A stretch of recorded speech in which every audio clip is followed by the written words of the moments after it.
Spring. I remember the small boy who used to visit me in the summer. He planted me here one day with his grandmother. They were exploring and they ended up in this small valley so far out of the way.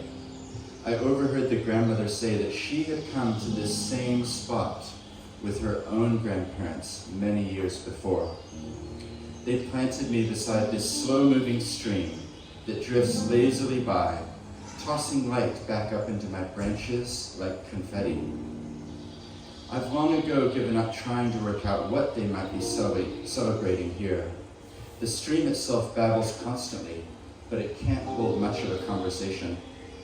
It speaks over and over of rocks and sand, of fish and frogs, of eddies and flows.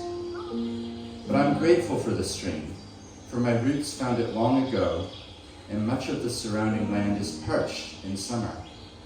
If I hadn't been laid down so carefully to grow on its banks, I might have withered long ago.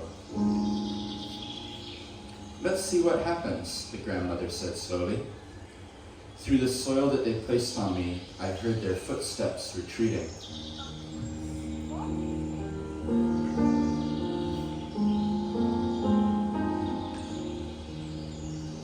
Part 2, Summer. I can't tell you much about the next few years as I emerged from seed to leaf to small tree. The boy returned during the summer and pruned me as I grew larger. He would often just sit there beside me or lean against me as I grew. Only a few times did his grandmother join him, and I watched as she grew older more quickly than the boy and I grew up. They had long talks there, sitting beneath me, and I listened in to each one. They talked of the past, of the present, of the future. I recall the final time I saw the grandmother as she struggled to her feet, leaning on a walking stick after sitting down under my shade. When the boy came the next summer, he was even more reflective than he had been on earlier visits, and he sat there, just watching the water flow by. He was thinking, throwing small stones and listening to their sound, being still and silent. The last time I saw the boy, he had grown into a man. I was proud because I had started to produce some apples, and I saw him grab one and eat it. Then I noticed that in his hands he had an axe. I shivered as he drew closer and raised it. He used it to hack at me, and after several deep cuts, he took off the branch that was growing out and away from the stream. He had shifted my angles, and this left me only to droop out over the water. I felt like he'd cut off an arm, and I resented it. The apples that had been on the branch lay scattered on the ground. Even then, I knew that this was going to determine my destiny in some way. The man cut away at the branch lying there unattached, and yet so intimately connected to me, until he had fashioned the straightest part into a walking stick. Was that all I was useful for? I felt a great betrayal. Yet before he left, he stood up before me, and the wind went quiet, the birds in my branches stopped singing, and the sun shone brighter. I take a piece of you to guide me, he said. He addressed me so formally that despite my indignity, I bowed to him as best I could. Then he was gone to live his life, leaving me alone.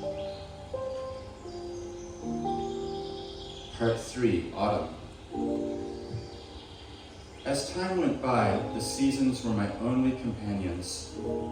They stayed long enough to feel comfortable with each other, not like the small birds that flew in and out so quickly that I couldn't even focus on them. In the winters, the snow that fell chilled me deeply, but the serene silence that resulted was worth it. Spring saw me grow again and push out new blossoms, each one representing a possible future. In the summers, my apples grew larger and larger in the sun. I was proud of them, and as the days shortened, they fell from me.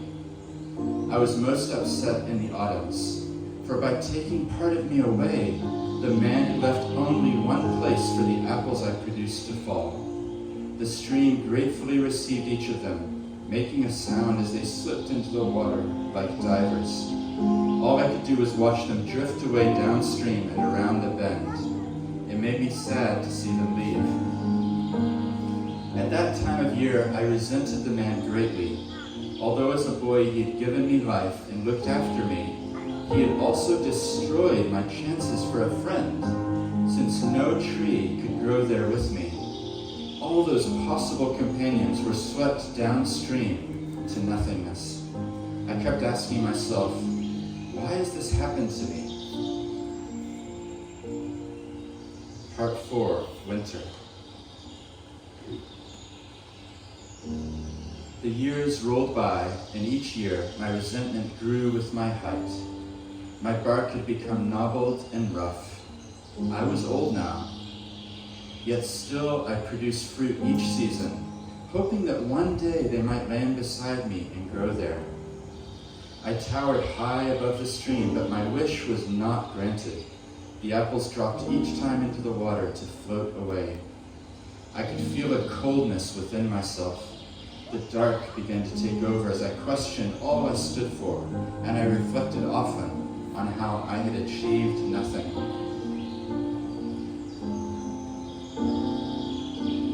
Then one day, an old man came walking into the valley with a small girl.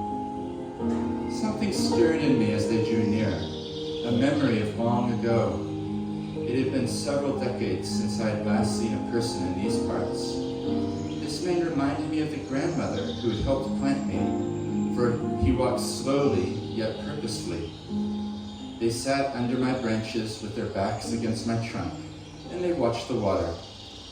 I listened to them talk of the past, of the present, of the future.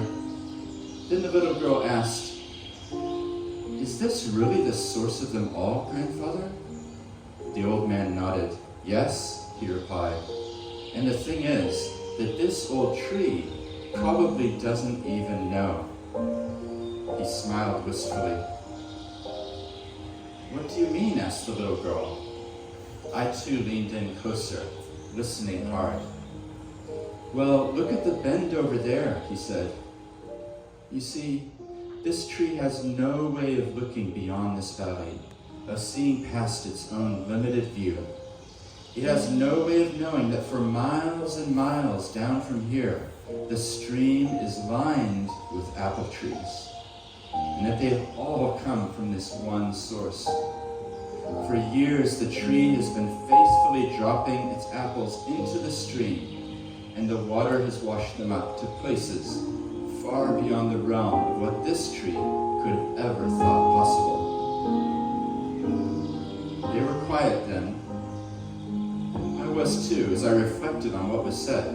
This brief conversation had opened a new perspective, and it had healed something within. They had brought lunch with them, and when they were done, the small girl dug 2 holes along the bank, one upstream from me and one a little way down. I saw her place something in them and cover them up.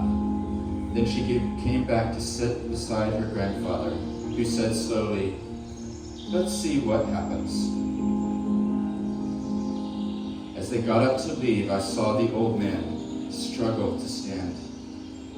The girl reached out to help him, and she handed him something. And that's when I recognized the walking stick.